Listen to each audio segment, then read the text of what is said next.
O projeto do curso de Pedagogia da Universidade de Sorocaba, intitulado Aula Magna, iniciou-se no primeiro semestre de 2006 e, a princípio, teve como objetivo a abertura de espaço para depoimentos orais de professores, ex-professores, coordenadores e todos os envolvidos com o curso ao longo de sua história. De cunho memorialístico, tal projeto, atualmente, passou a ser extensivo aos demais cursos. Os depoimentos são gravados no Laboratório de Comunicação da Universidade de Sorocaba e estão disponibilizados tanto à comunidade acadêmica quanto ao público externo, interessados em conhecer a história oral da universidade na expressão dos seus protagonistas. Roberto Abirinur Camargo. Formação acadêmica, ensino médio, curso clássico, Instituto de Educação Dr. Júlio Prestes de Albuquerque, Sorocaba, de 1967 a 1969. Graduação, Letras, Português e Inglês, Faculdade de Filosofia, Ciências e Letras de Sorocaba, de 1970 a 1973. Pós-graduação, Mestrado em Letras, Pontifícia Universidade Católica de Campinas, de 1977 a 1981. Doutorado em Comunicação e Semiótica pela Pontifícia Universidade Católica de São Paulo, de 2004 a 2006. Docência na Educação Básica. Efetivo da Rede Estadual de Ensino, São Paulo, de 1973 a 1999. Colégio Sagrado Coração de Jesus de Bragança Paulista, de 1983 a 1985. Colégio Objetivo de Sorocaba, de 1993 a 1999. Docência no Ensino Superior. Curso de Letras, Português, Faculdade dos Municípios de Itu, Amparo e Bragança Paulista, de 1978 a 1988. Licenciatura em Letras, Português, Universidade de Sorocaba, desde 1995. Curso de Literatura na Pós-Graduação Lato Sensu, Universidade de Sorocaba, 2008.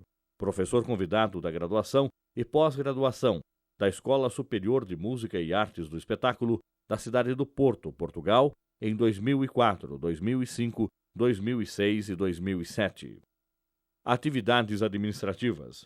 Assessor cultural da Universidade de São Francisco Bragança Paulista, de 1985 a 1989. Assessor cultural da Prefeitura de Sorocaba, de 1988 a 1993.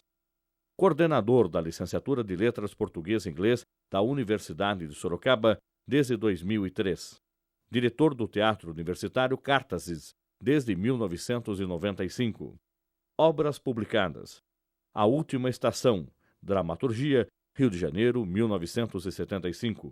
A Sonoplastia no Teatro, Ensaio, Rio de Janeiro, 1986. Função Estética da Luz, Ensaio, Sorocaba, ano 2000. Som e Cena, Ensaio, Sorocaba, 2001. Palco e Plateia, Ensaio, Sorocaba, 2004. Maria José de Arruda Melo Perugini. Formação acadêmica, ensino médio, curso normal no Colégio Progresso Campineiro, Campinas, 1950. Graduação, Letras Anglo-Germânicas na Universidade de São Paulo USP, 1954. Pós-graduação, Literatura Inglesa e Língua Inglesa na Universidade de São Paulo USP, 1966. Docência na Educação Básica. Efetiva de Inglês da Rede Estadual de Ensino São Paulo, de 1957 a 1982. Docência no Ensino Superior. Faculdade Nossa Senhora do Patrocínio Itu, de 1963 a 1971. Faculdade de Filosofia, Ciências e Letras de Sorocaba, de 1971 a 1994. Atividades administrativas. Diretora do Ginásio Industrial do município de Salto, São Paulo, de 1968 a 1975. Virgínia Elizabeth Ferrarese Pelizer Franco Pinto. Formação acadêmica. Ensino médio, curso normal, no Instituto Educacional Santa Escolástica, 1958. Graduação, bacharelado, Faculdade de Filosofia, Ciências e Letras de Sorocaba, em 1962. Licenciaturas em Línguas Neolatinas, Faculdade de Filosofia, Ciências e Letras de Sorocaba, 1963. Pós-graduação: mestrado em Língua Portuguesa, Pontifícia Universidade Católica, PUC de São Paulo, 1978. Especialização em Língua Portuguesa, Pontifícia Universidade Católica, PUC de São Paulo, em 1965. Especialização em Sintaxe e Semântica, pela Pontifícia Universidade Católica, PUC São Paulo, em 1973. Especialização em Teoria da Literatura, Poesia, Universidade de São Paulo, 1964. Docência na Educação Básica, efetiva de português do ensino médio e elementar na Escola Estadual Barão de Sururi, em Tatuí, de 1965 a 1970. Efetiva de português do ensino elementar da Escola Estadual Ezequiel Machado Nascimento, em Sorocaba, 1970 a 1985. Docência no ensino superior, professora de Linguística da Faculdade de Filosofia, Ciências e Letras e Universidade de Sorocaba, a partir de 1965. Atividades administrativas: monitora de língua portuguesa na Primeira Delegacia de Ensino de Sorocaba, de 1986 a 1991. Delegada de Ensino da Primeira Delegacia de Ensino de Sorocaba, de 1991 a 1994. Coordenadora do Departamento de Letras da Faculdade de Filosofia, Ciências e Letras de Sorocaba, de 1978 a 1981. Chefe do Departamento de Letras da Faculdade de Filosofia, Ciências e Letras de Sorocaba, de 1984 a 1985.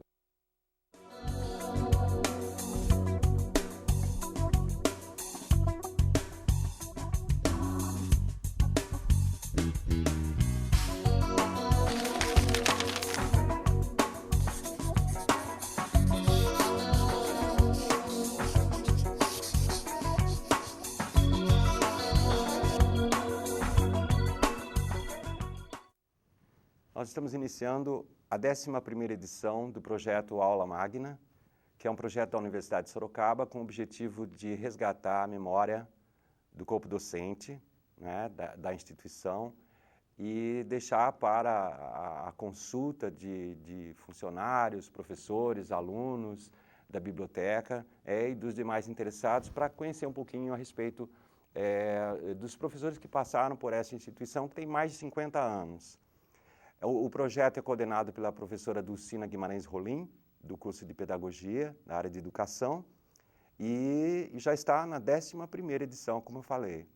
E hoje a gente vai se concentrar mais na área de letras. E nós temos aqui como convidadas dois ícones da Universidade de Sorocaba, acho que se pode dizer assim, que é a professora Maria José Perugini, que está aqui do nosso lado, e a professora Virgínia Elizabeth Ferrarese Pelizé Franco Pinto.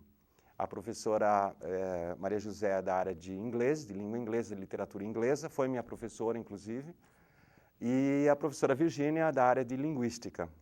Então, vamos começar pela professora Virgínia, que está na Uniso, que antigamente era a Faculdade de Filosofia, Ciências e Letras, FAF, desde 1965, é isso, Virgínia? Como professora, mas como aluna desde 1960. Aí você se formou pela Uniso mesmo? Uniso. Naquela época era o quê? Era línguas... Faculdade de Filosofia, eram línguas neolatinas. Neolatinas. E como que começou esse seu envolvimento com o curso de letras, com a área de linguística? Fala um pouquinho para a gente a respeito disso. Eu sempre quis fazer letras, gostava de línguas estrangeiras. Então, eu entrei na faculdade para fazer línguas neolatinas, e naquela época o curso tinha português, francês, italiano, espanhol, latim e todas as literaturas. Tivemos vestibular escrito e oral, inclusive de latim, então fiz o curso era muito bom, nós éramos 12 alunos na minha turma, e os professores excelentes, e dava para termos um contato muito bom com os professores, líamos muito, trabalhávamos muito e fizemos muita política universitária, porque era o período antes da Revolução. Então, a nossa política universitária era uma política de eleição de centro acadêmico concorrida, várias ideologias concorriam. E havia eleição participativa dos alunos, os alunos eram livres, os alunos, mas eles participavam porque queriam participar. Havia várias chapas, eu mesma participei de uma chapa com o Aníbal Sandano, que era presidente, fui oradora dessa chapa. Então, tivemos um trabalho assim, de política universitária e nós tínhamos uma consciência política muito grande. Bom, e Maria José, podia falar um pouquinho sobre o seu primeiro envolvimento com a Uniso, como que começou? Eu dava aula na faculdade de Nossa Senhora do Patrocínio, em Itu, e conhecia o professor Valério Gozano, o Dinir, o seu Edson, esqueci o sobrenome dele. Segamarque. Foram eles que me trouxeram para cá quando a Miss Lira. Mrs. Lira. Lira foi embora para os Estados Unidos e ficaram sem professora. Eu já era aprovada pelo MEC em Itu e coincidiu que no ano que eu vim para cá, a faculdade lá foi vendida. E não me adaptei ao sistema deles, então eu preferi ficar em Sorocaba.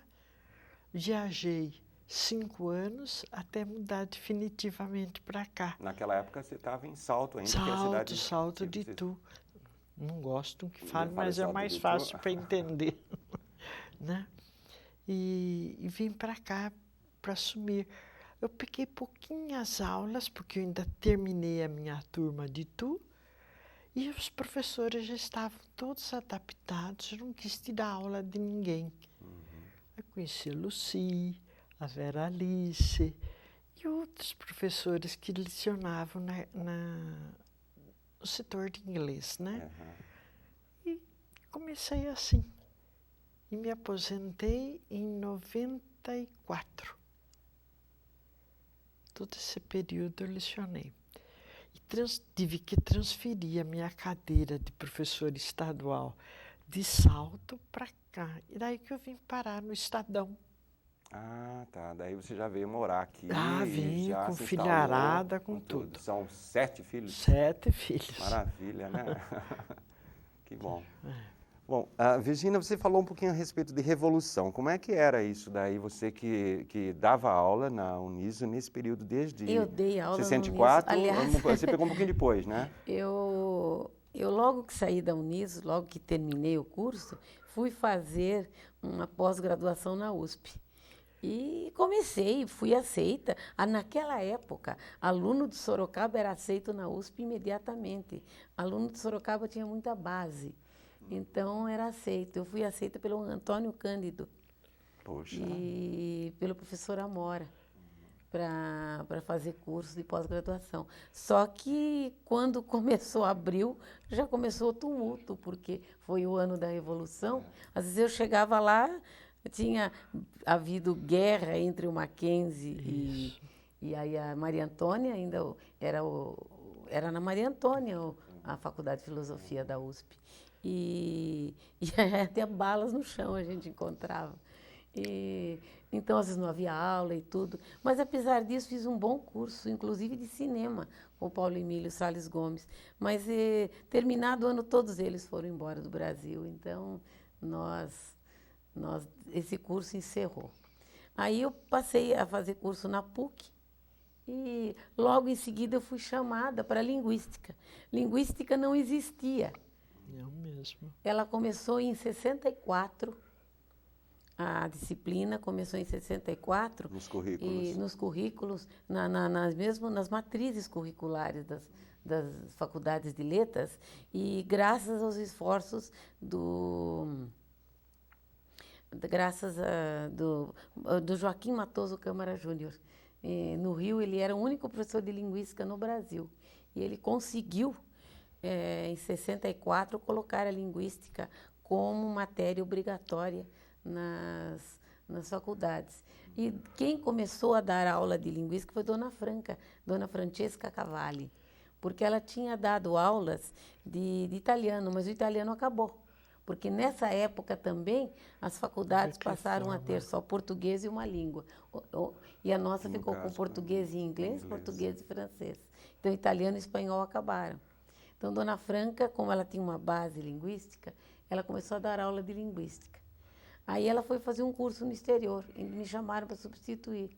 Eu nunca tinha visto linguística, mas eu comecei a estudar, fiz imediatamente, participei de um curso nas férias de julho no Rio, com o Matoso Câmara Júnior e o Gomes de Matos. E dali para adiante entrei na PUC. Matoso era a maior figura da linguística no Brasil, né? Eu fiz uns 3 ou 4 cursos com ele. E depois, daí comecei a lecionar linguística, entrei na PUC, fiz várias especializações, depois o mestrado, e daí continuei aqui na faculdade. E como é que era esse período que você, logo que você iniciou, começou a lecionar na Uniso, a convivência com aqueles professores, que também acho que foram meus professores, o Tortello, a Mrs. Lira, que depois veio a Maria José, aquela professora de teoria da literatura, Dona Lucy. A Lucy Lima também estava, né? Lucy Moura, Lucy Lima. A mais famosa era de... Lucy Moura. Depois teve a Lenira, de literatura também, brasileira. Como é que era conviver com esses professores? Olha, a convivência com eles, para mim, era muito agradável, porque eram muito amigos. A gente era uma família. Uma família. E nós nos queríamos muito bem. O Tortello era era meu padrinho, e nós tínhamos ele tinha um carinho por mim muito grande. Muito bom, né? A Maria José, quando chegou, nós parece que nos conhecíamos já há muito tempo. Fui tão bem recebida. E a Vanucci Dona também, Lucy né? Moura, Vanucci, a Flávia até que lembrou do meu nome. Foi ela que me indicou para substituir a Dona Franca. Depois, quando a Dona Franca foi embora para Assis, que ela foi lecionar em Assis, na Unesp, eu peguei daí as aulas dela. Mas era uma convivência muito boa. Só que alguns professores, como a Lenira, por exemplo, às vezes extrapolavam, que eles não aceitavam muito as normas da Revolução. E a época em que eu fui por 4 anos chefe de departamento, na época se dizia, que hoje é coordenador de curso. Era chefe de departamento, né? Então eu precisava constantemente falar com ela, pelo amor de Deus. Maneira um pouquinho. Maneira, porque senão a situação vai se complicar para você. Vamos falar um pouquinho sobre Shakespeare? A professora Maria José sempre gostava de falar nas aulas. Admiradora dele, admiradora do Shakespeare. E eu gostava muito de ouvir, Eu acho que eu passei esse amor para os alunos. Eu acho que com certeza. Todos eles, porque é uma pessoa que admiro até hoje. Eu fico pensando, será que ninguém de psicologia nunca estudou as personagens criadas pelo Shakespeare, que são protótipos de seres humanos? Eu não tenho preparo para isso. Mas eu sempre pensei, alguém de psicologia se dedicar a estudar esses personagens e fazer uma ligação, porque não muda. Mas era muito interessante essa ligação que você já fazia naquela época. Já. Né? Com a atualidade, com o mundo atual. Né? E despertava no aluno realmente um interesse maior pela obra, porque não era uma coisa de só ficar olhando e contemplando, mas a relação com a Lady Macbeth, com o Rei Lear, Henrique VIII, todos aqueles personagens dele, né, que realmente são protótipos. São protótipos. E você colocava assim toda a lenda que envolvia a vida do Shakespeare, a relação dele com rainha, com o mundo da época. Porque a gente não tem prova de nada. Sim, que ele nasceu e morreu em Stratford-on-Avon, existe. Existe o batistério dele, registrado lá na sacristia, né, da igreja, e existe o túmulo dele. Só que o túmulo dele, a gente não sabe se tem mesmo os restos mortais, porque na abadia de Westminster também tem. Já foi aberto e em Westminster não tem absolutamente nada. Então, se supõe realmente que ele ficou enterrado, Stratford. É na parede, tá? Só que ele pede que seja amaldiçoado aquele que abrir e tirar o descanso dos seus ossos. Então, nunca ninguém teve coragem de abrir o túmulo dele. Respeitam, né? Respeitam. E ele estudou, que outro dia ainda eu li a respeito que ele era analfabeto. Não, ele teve estudo. Ele estudou na igreja, na escola da igreja, da Santíssima Trindade, que é onde ele foi batizado e onde ele está enterrado, né? E dava um preparo, um pouquinho de latim, um preparozinho. Agora, ele casou muito jovem, já a mulher dele já tem gêmeas, logo de primeiro parto. Então, ele tinha que sustentar a família e a cidade, que era muito pequenininha, não tinha muita opção. Tinha que escrever então, muita peça, ensaiar, estrear para... Então, ele teve que ir a Londres para aprender, porque ele foi trabalhar em teatro.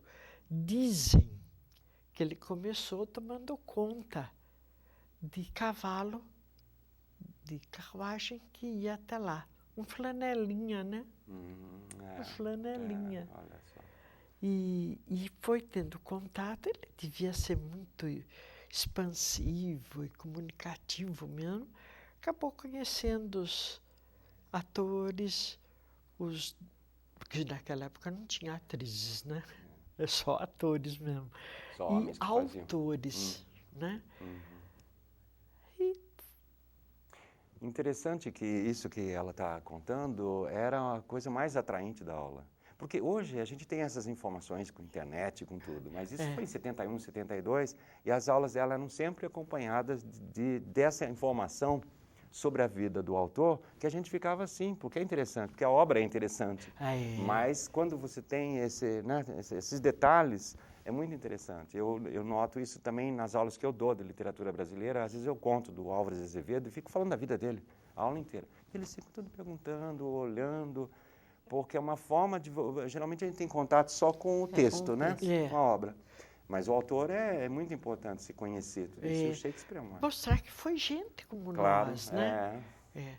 Ele teve um filho, Hamnet, que acabou falecendo criança.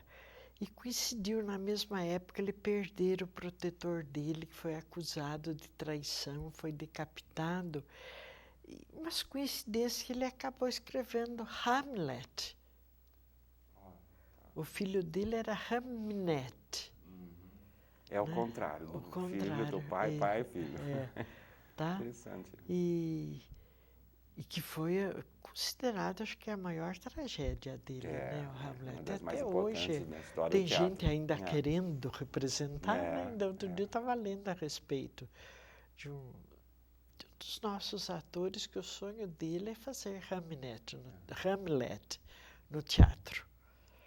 Né? E foi tudo assim, uma coincidência. E ele escreveu bastante, nunca viajou. Não consta nenhuma viagem dele fora da Inglaterra, embora muita gente cogite. Mas são hipóteses. E depois não era fácil viajar naquela época, né? Não era fácil. E eu acho que a maior parte das viagens dele era tudo a pé. Não me constava nem que ele tivesse cavalo, né? Olha, cada detalhe que é importante, legal, né, de saber. A gente fica imaginando, né, como é que ele fazia isso. Porque as cidades lá também são próximas, né, mas de carro, próxima de carro, de trem, os trens lá são maravilhosos, tudo bem, mas no século XVI, né? XVI, Era outra coisa, né? Virgínia, como é que foi a sua experiência na diretoria de ensino? Na delegacia de ensino, né? Que você foi delegada de ensino. Eu fui primeiro, naquele tempo se chama, hoje deve ser assistente pedagógico, qualquer coisa assim. Eu, na época, era monitora de professores. Eu acho que foi uma das experiências mais bonitas que eu tive. O que fazia? O monitor de professor? Eu fiquei 6 anos como monitora de professores. Eu fazia cursos na SEMP. na Coordenadoria de Estudos e Normas Pedagógicas do Estado, da Secretaria da Educação, e vinha e dava os cursos para os professores. Uma espécie de formação continuada? De formação continuada, e eu vinha e transmitia para os professores. Eu tinha professora, uma de ciências, de matemática, e depois veio também uma pessoa de história e geografia. Completava. Mas foi uma experiência linda, porque nós tivemos curso com todo o pessoal da Unicamp. E chegamos aqui, passamos para os professores, e nós ficamos, acho que durante todo o governo Montoro. E durante todo esse período, eram os mesmos monitores de todo o estado de São Paulo. Então, nós formamos uma equipe de monitores que era treinada a cada 2, 3 meses na SEMP. E, olha, quando terminou esse período, nós éramos os monitores. Nós chegamos uma vez a discutir com o Palma, que era praticamente o nosso chefe. E quando ele... arrazoando com ele, e ele não conseguia dominar mais as criaturas que ele criou. Porque nós estamos muito preparados. E daí eu aproveitei muito isso para as aulas, para as minhas aulas de linguística, porque daí eu unia a teoria que eu tinha com a prática. E a prática pedagógica, isso me ajudou muito. E você nunca contou nada disso pra gente. Escondeu. Estou sabendo agora. É o saber implícito. Isso. Não dava nem tempo de conversar na sala dos professores, né? Mas olha que interessante. E eu achei que foi um período muito rico. E, aliás, um outro período que eu achei, você falou em turmas, a minha turma na faculdade era antes da Revolução, então nós tínhamos política universitária mesmo. Depois veio a Revolução, todo mundo ficou quieto, o centro acadêmico era uma chapa só, mas havia os centrinhos. O CELGA, Centro de Estudos Literários, Guilherme de Almeida. Primeiro, nós, alunos de italiano, fundamos o CEI, Centro de Estudos Italianos. Depois, aquele foi transformado no CELGA.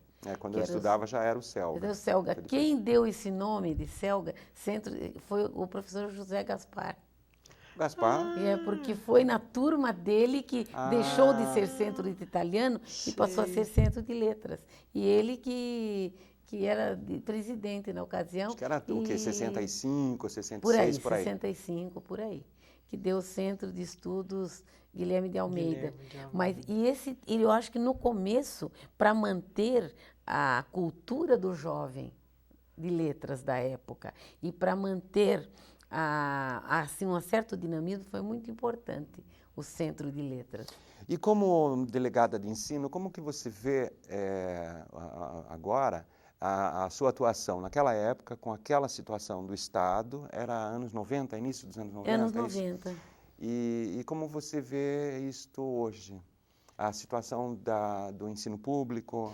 Olha, o ensino... Eu acho que hoje o ensino público piorou um pouco, né? Porque... será que não cresceu demais? Cresceu muito. Na época perdeu o controle, né? Perdeu. E na época a gente tentava fazer assim, nós tentávamos fazer um trabalho de formar os professores antes de lançar as ideias. Uhum. E também um dos trabalhos bonitos nesse sentido foi da Escola Padrão. A Escola Padrão você preparava os professores, arrumava a escola e a escola tinha que apresentar um certo nível de conhecimento e de pedagogia dos professores e um certo nível e também tinha que ter um aspecto físico condizente. E daí essa escola era escolhida como escola padrão. Houve lá umas exceções, mas ela era escolhida. E ela ia aos poucos. Então, o professor era um elogio, era uma promoção para ele fazer parte de uma escola padrão. Acho que a parte mais bonita do tempo que eu fui da diretoria de ensino foi esse período, porque a gente preparava um grupo naquele ano, aí todo mundo concorria, então algumas eram escolhidas, depois outro ano a gente preparava outras, e quando de repente houve uma hora que tudo virou escola padrão, que se abriu, aí os professores não estavam preparados, eles se perderam. veio na história da promoção também, tem que haver acompanhamento do aluno, tem que haver reforço, mas os professores se perderam e não acompanharam. Então, aí começou aquela promoção automática, entre aspas, que não deveria ser e não é a intenção da secretaria. E depois vem a reclamação pelos exames do Enem, depois do nada, não sei o quê, que não existe base, que o aluno não sabe, por causa da promoção automática também. Infelizmente, houve coisas assim, infelizmente, houve umas coisas não muito corretas. Por exemplo, arbitrariedade. Para haver ganho, muitas vezes se promovem alunos porque a escola ganha pontos. Infelizmente. E você sempre deu aula, né? Sempre. Se aposentou como professora e você tem uma filha que é professora ou duas? Três. Três professores. Como é que professores. vocês devem fazer reunião de colegiado sempre lá, no Natal, no Réveillon, como é que vocês veem a educação, como é que você vê a educação nesse período que você percorreu e o que você está vendo hoje através dos relatos dos seus filhos? Eu comecei a lecionar e até chegar aqui no Estadão, a gente lecionava por uma elite. Nossos alunos não precisavam de cursinho. No ano que eu entrei aqui em Sorocaba, no Estadão, que eu peguei um terceiro colegial, não foi trabalho meu, mas eu vi o resultado do trabalho de todos os professores. Nossos alunos prestaram vestibular na USP, no ITA e outras faculdades. Entraram. Eu acho que nem existia cursinho aqui em Sorocaba. Talvez algum particular, mas eu não me lembro de objetivo, de ângulo, nada disso, né? Então, os nossos era uma escola elitista, era, né? Então os alunos eram. Depois precisava abrir. Escola pública, né? É escola pública. Depois precisava abrir, mas deveria ter sido mais gradual e mais preparo, né? Eu converso, sim, com minhas alunas, como eu conversei com você. A Paola é professora de português e inglês na mesma escola. Uma direção espetacular, a escola é uma ordem, os alunos uniformizados, mas os professores morrem de medo, porque a maioria dos alunos são aqueles chamados alunos assistidos, alunos que têm passagem na polícia. Barra pesada. Nem passava pela cabeça da gente isso daí. Não. Tá? Né? É o que eu contei para você no carro, né?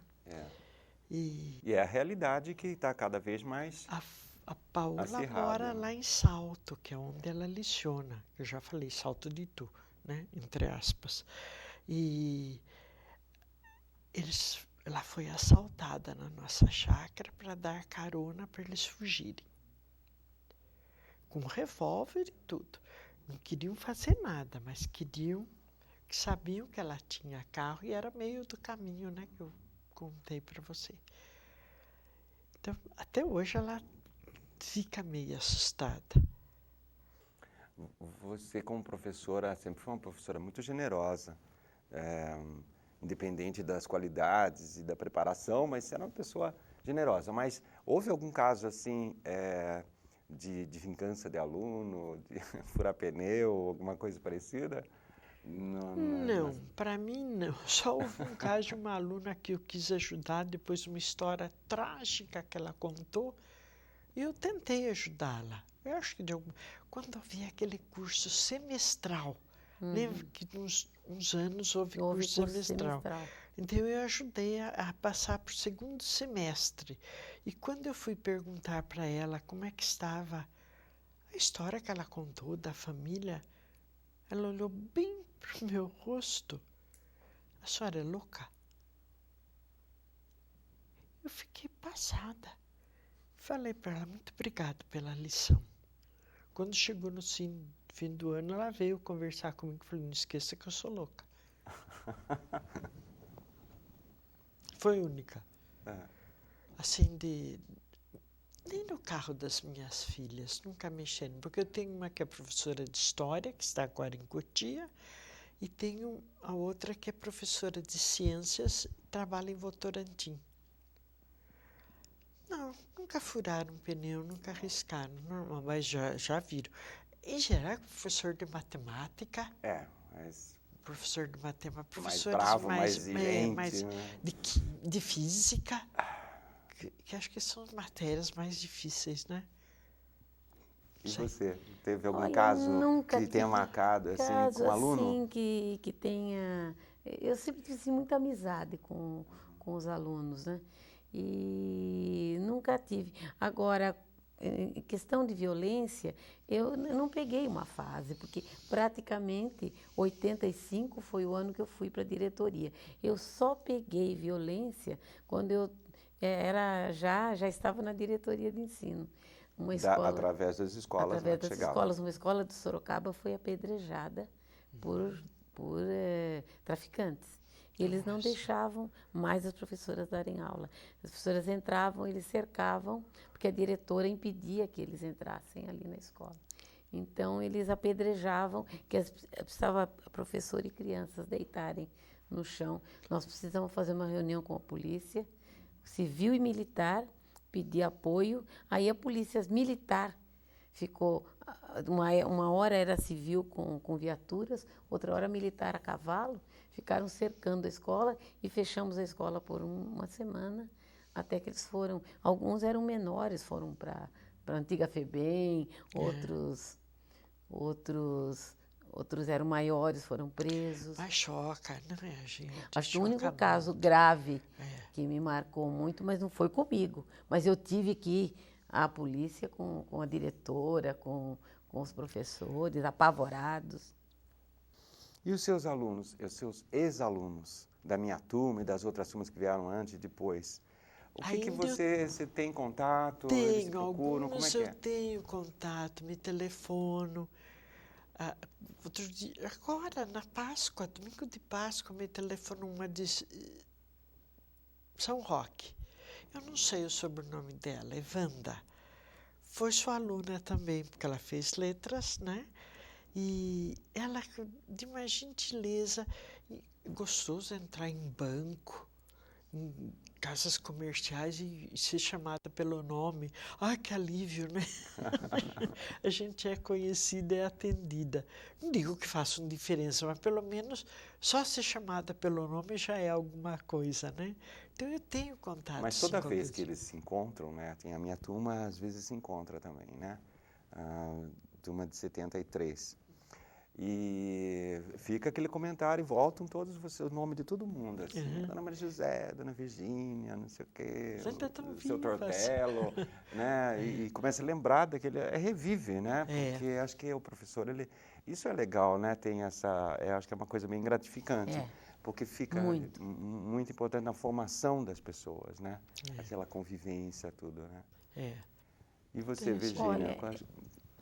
Olha, eu acho que uma coisa mais gostosa que tem é a gente encontrar ex-aluno e ex-aluno já professor efetivo ou se dando bem na vida. E a gente sente alguma coisa maravilhosa, né? É uma parte da gente. A gente sente que a gente doou alguma e parte, valeu. E que a pessoa é feliz. E a gente tem lembranças bonitas, né?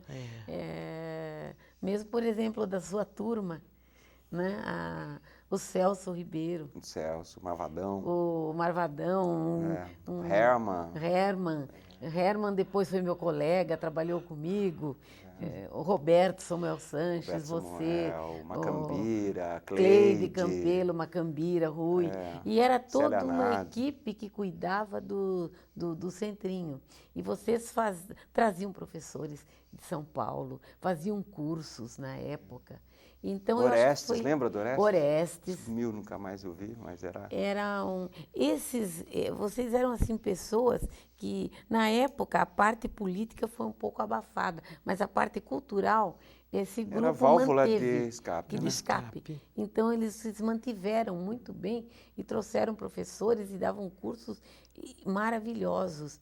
Inclusive, a dona Lucy Moura deu um curso de teatro Deus. e você dirigiu uma peça do Prometeu Prometeu Acorrentado, Acorrentado foi. e o Celso foi o Prometeu. Foi, isso. E aí eu me lembro até hoje dessa peça. Foi. É uma lembrança muito bonita. É uma época que eu não morava aqui ainda. Então, É. de certos lances eu Você estava começando, acho que em 71. 71, é. 71, né? Acho que essa montagem foi um pouquinho antes, ou por aí. Então, eu mudei para cá definitivamente em 77. Ah, tá. Então, Então esse ficou período... só no vai e vem. E a sua turma se deu bem no magistério, né, Gil? Acho que é mais. Pelo nome que ela foi citando Lilian de Jordão. você. Lilian Jordão. Depois foi diretora de escola também. Se deram Não, bem há no professores magistério. excelentes, há diretores excelentes, supervisores. E o interessante que na minha vida, eu como professora era professora deles. Depois, quando eu fui monitora, eu também fui monitora desses mesmos professores. ex-alunos. Então, o né? relacionamento amigo continuava. Foi sendo alimentado. Alimentado. E como delegada, depois de ensino, eu recebia na minha sala, era aquela alegria, aquela festa quando vinha um ex-aluno. Qual que foi a sua reação quando a gente estava chegando hoje e você que trabalhou numa universidade, que era lá no Trujillo, que ainda existe o campus e tal, e de repente você chega no campus, né, na cidade universitária, como que você vê isso, essa coisa do tempo Um progresso e do espaço? maravilhoso. Um progresso maravilhoso. Tá? Para mim, já estou completamente fora de forma, ainda mesmo eu avisei você que muita escada, não. Né? Mas foi um campus lindo. Espero que Deus abençoe, que isto vá para frente. Que haja bastante união entre os professores, né, Virgínia? Como nós tivemos. Como nós tivemos. Nós tivemos. Não era assim, porque era de letras, porque... Não, era todo mundo junto. A sala dos professores era a sala de todos. O nosso departamento, eu sentia que era mais unido. Era. Nós nunca tivemos briga. Não. Não, nunca tivemos. Mas tinha uns que, de vez em quando, né? Mas o nosso não. A gente... Integrado. Integrado. Bem mesmo. Tá? E a Virgínia, como é que você vê? Você que participou de todos esses momentos, você tem acho que mais de 40 anos mais de 40 de casa, anos. né? Eu estou com 43 anos de casa. Então você viu a evolução do curso de letras. Como que você faz uma avaliação de todo esse período? O curso de letras teve momentos assim culturais muito altos, como na minha época que tinha 4 anos. E depois passou para 3. Foi na época do ministro Passarinho. Todo mundo lamentava. A tal da curta e da longa, da licenciatura. Da licenciatura curta e licenciatura longa. De letras nós nunca tivemos curta aqui, né? Não. Mas a gente lamentava. Depois lutamos para voltar para 4, voltou para 4, agora voltou para 3 de novo. E porque é impossível a faculdade resistir a outras com cursos maiores. A gente sai perdendo, então, não dá. Mas eu acho que houve, assim, altos e baixos na parte cultural. E também, hoje em dia, os alunos que estão entrando, alguns têm base, outros não.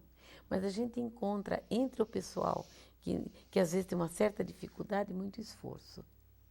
E pessoas que têm muito esforço, que querem eu já crescer, eu já testemunhei alunos, nós já testemunhamos, a Maria José lembra, de uma aluna que foi catadora de papel. E essa menina entrou na faculdade, até educação ela aprendeu. E hoje essa moça, ela é professora, foi professora efetiva e agora é oficial de justiça. Olha só. Ela não teve filhos e adotou tem um português corretíssimo. boas maneiras. Boas maneiras. Ela sofreu um Uma polimento transformação total. dentro da faculdade. Dentro da faculdade. Nos 3 anos que ela foi aluna da gente. E assim outros. Eu tenho um aluno agora que ele fez o supletivo. Esse rapaz está surpreendendo. Gozado, né? Porque a gente está sempre questionando, né, até que ponto que a educação, que a escola modifica pode transformar o indivíduo, a sociedade e tal. Isso daí é uma prova, né? Quer dizer, as coisas continuam assim. A gente oferece, mas precisa que o interessado também queira, né? Queira. Se submeter a essas modificações, né? E aceitar, né? E aceitar. Eu acho que a gente ajudou muita gente, né, Virginia? Ajudou. Porque mesmo depois de formados como professores, alguns procuram. Agora não, eu já estou afastada faz tempo. Mas logo que... Já está nos 5 minutos? Não. Que começaram a carreira de professor, vim tirar dúvida com a gente, né? Tive muitos alunos que voltam pedir informação sobre livros que poderiam indicar para os alunos, né? E, por que não aproveitei mais na época? Eu falei, mas tempo é tempo. E faz parte da maturidade, né, do amadurecimento dele na profissão. Isso. Ele retorna com outro olhar. Já não é mais aquele aluno, assistir a aula, não. Agora ele é responsável por uma classe, né? Os alunos que já têm uma graduação, né, e vêm para fazer outra... Vêm para fazer, eles são muito maduros. É outra coisa, né? É outra coisa, uma outra expectativa, né? Uma outra busca de tudo, né? Então, me lembre mais alguma coisa, assim, que você queira... Eu achei que a faculdade, quando ela se tornou mais noturna, aí é que diminuiu um pouquinho essa atividade dos centros, porque o aluno já não tinha tempo.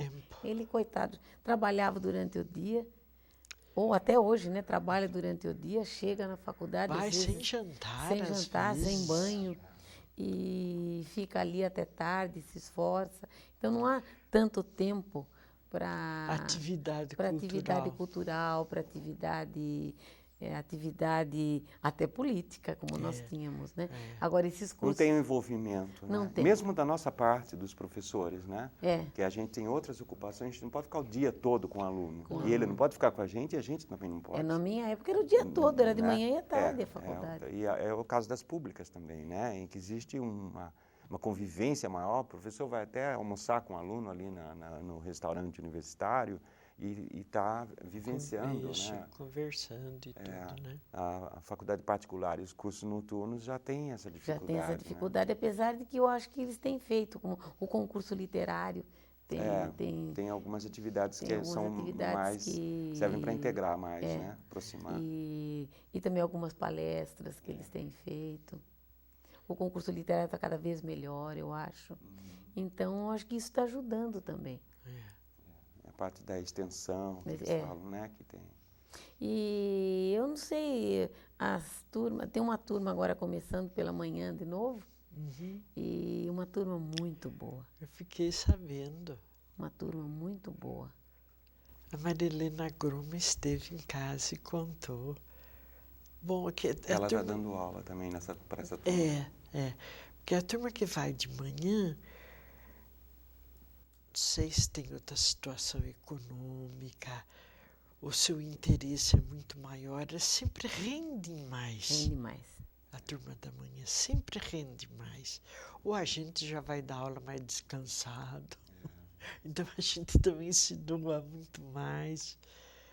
Porque quando chega à noite a gente também está cansada, né? Agora não, porque agora eu dou só aula à noite, né? E só tenho essa turma de manhã nas segundas-feiras. Mas... Agora, você é sempre envolvida com tudo, né, Virginia? Porque, olha, eu estou há mais de 4 anos na coordenação, ela não falta em nenhuma reunião de colegiado. Não, porque eu acho que Vota e participa de tudo. Eu acho legal isso daí, né? Que você talvez... não é porque você veio lá de trás, das primeiras turmas, que você agora, né? Não, pelo contrário, eu acho que a gente sempre tem que participando, participar, né? e colaborar. E os alunos, eu comento muito isso em relação a uma coisa que ela trabalha muito, que a gente promove, que é a Festa das Nações, Festa das Nações. que a gente aproveita para descarregar tudo sobre a cultura de língua inglesa e portuguesa, os países africanos. Ela trabalha em sociolinguística, né? Como eu tenho uma disciplina Língua e Sociedade, nós já começamos nessa disciplina, os alunos fazem seminários e fazem uma pesquisa de uma gíria ou de um dialeto ou de uma língua técnica.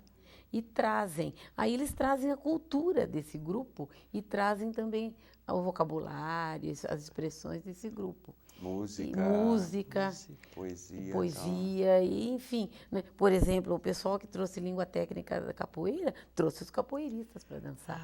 Aí nós aproveitamos isso e colocamos na Feira das Nações. Tanto é que no ano passado eles foram, o pessoal que trouxe os capoeiristas trouxe depois na Feira das Nações. Essa é uma dificuldade e, ao mesmo tempo, uma necessidade da escola, né? E é o pessoal meio noturno, né? Ligação com o mundo, ligação com a prática. Isso que a gente estava falando de você falar sobre o Shakespeare. Aqui está a obra dele, aqui está ele, e a gente vai vê-lo como ser humano, não é? É uma relação prática, né? Encenar, representar e tal, que hoje a escola não vive mais sem isso, né? E que você fazia isso há 30 e poucos anos. Já era intuitivamente, mas é uma necessidade de já deixar a aula mais dinâmica e puxar a atenção do aluno, né? Interessante que essa visão, quando eu era aluna, era essa visão da vida do autor, do envolvimento do autor com a obra. Depois, na década de 70, mais ou menos, que o estruturalismo, a escola estruturalista no Brasil, sempre depois da Europa, né? Depois da Europa, depois dos Estados Unidos, na década de 70, com a vinda da linguística, que a linguística trouxe inicialmente o estruturalismo. Mas não a vinda do Lévi-Strauss, né? E a linguística não é só estruturalista, mas na época veio com o primeiro movimento que era o estruturalista. Então o estruturalismo no Brasil começou a se expandir e a ter muito sucesso. E ter muitos seguidores.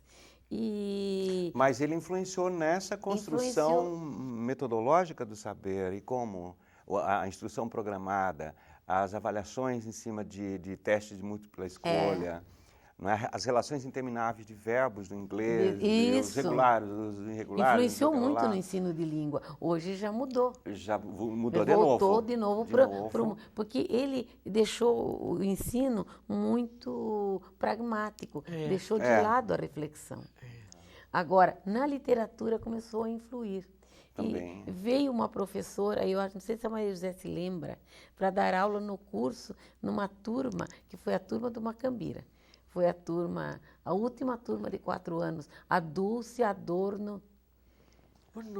Eu me lembro, a não Dulce, tive aula com ela, não. Ela dava literatura, porque a professora Lucy saiu na ocasião, e eles ficaram sem professor, e de última hora nós tínhamos o currículo, e chamamos e conversamos, e a Dulce trouxe uma literatura estruturalista, só a obra pela obra, sem o autor.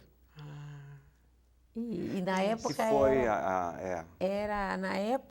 era a década de 70 era o máximo. Depois isso tudo foi, a linguística também foi voltando para... Foi a investigação da semântica do Chomsky no final dos anos 70. Já começou o Chomsky, já volta para a semântica. E daí começam os outros. E hoje a linguística já cuida de análise do discurso, de pragmática. Ela cuida da semântica, sobretudo.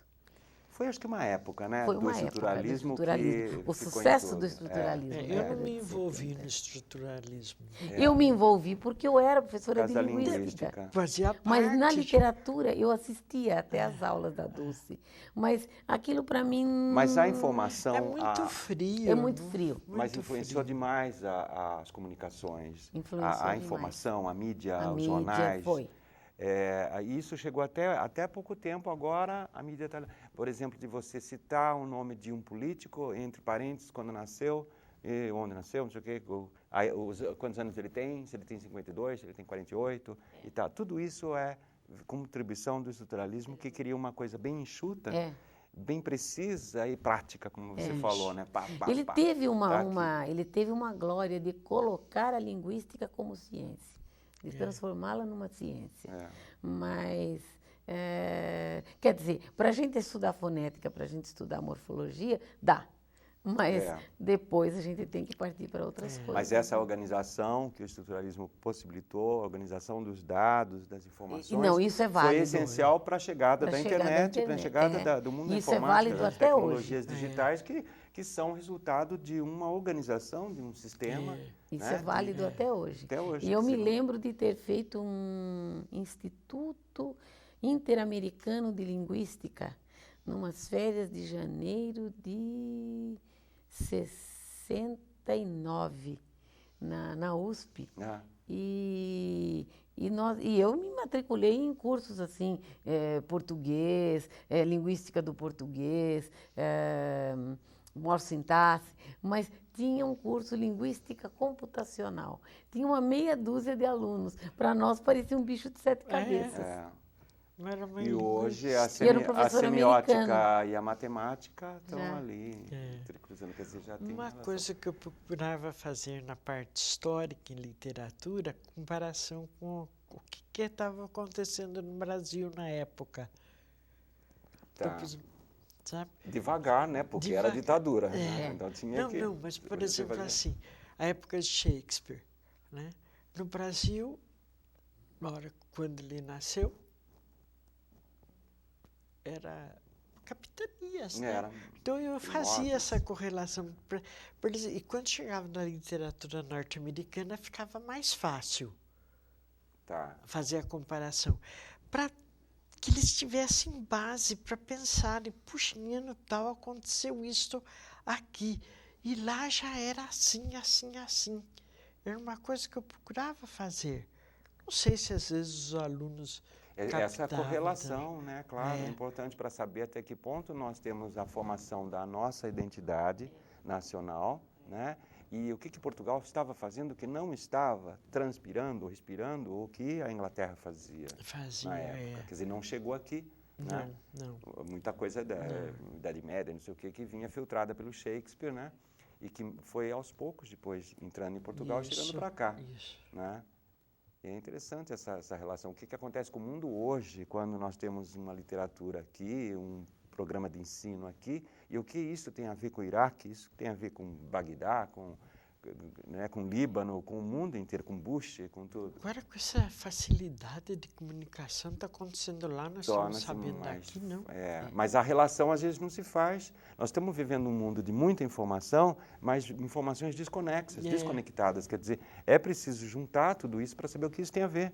É verdade. Porque tudo está ligado, né? Como você está falando. Quer dizer, existe um processo lá e aqui que interfere a nossa educação, que nós estamos discutindo sobre educação.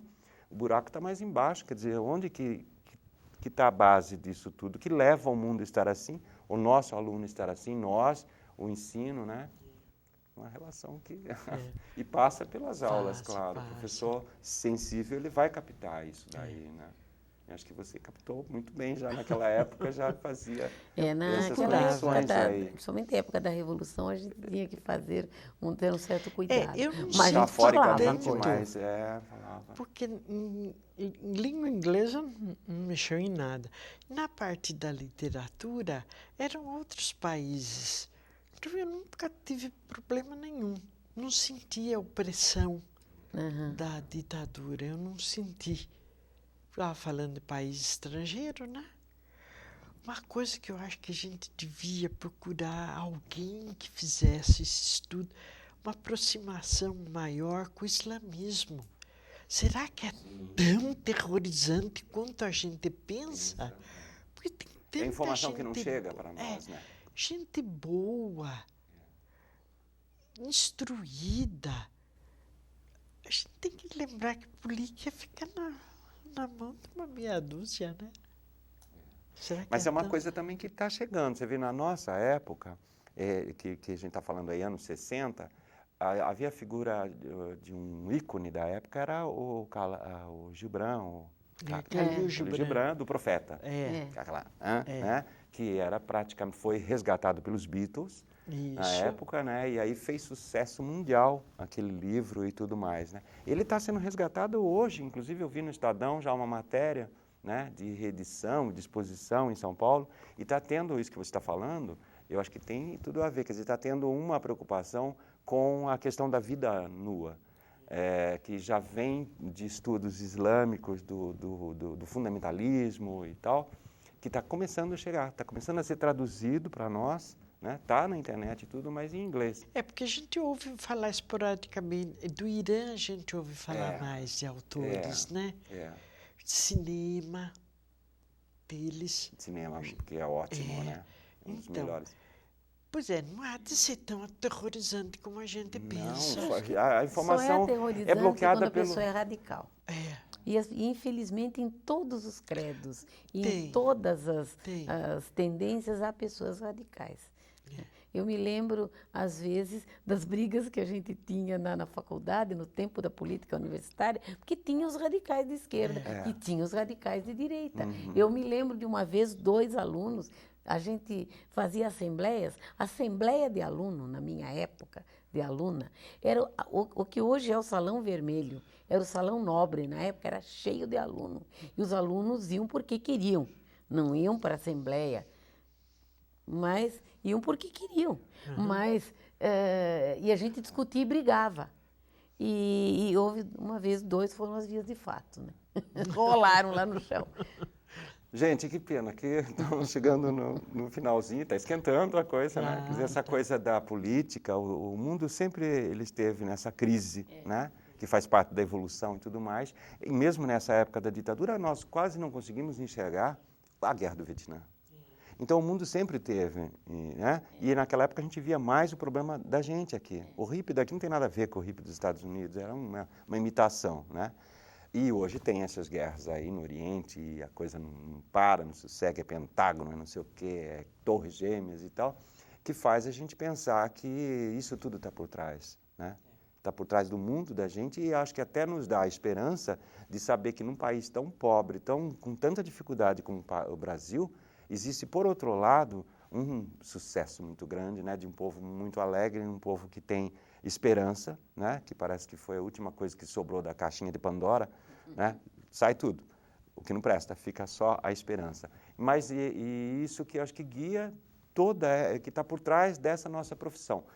Para encerrar, eu queria só que vocês falassem uma coisinha, dar uma mensagem assim para os professores, para os alunos que estão se formando, ou quem está escolhendo essa profissão. O que você acha de ser professor, de ser professora? E se você tivesse que escolher novamente, você escolheria a mesma coisa ou não? Escolheria.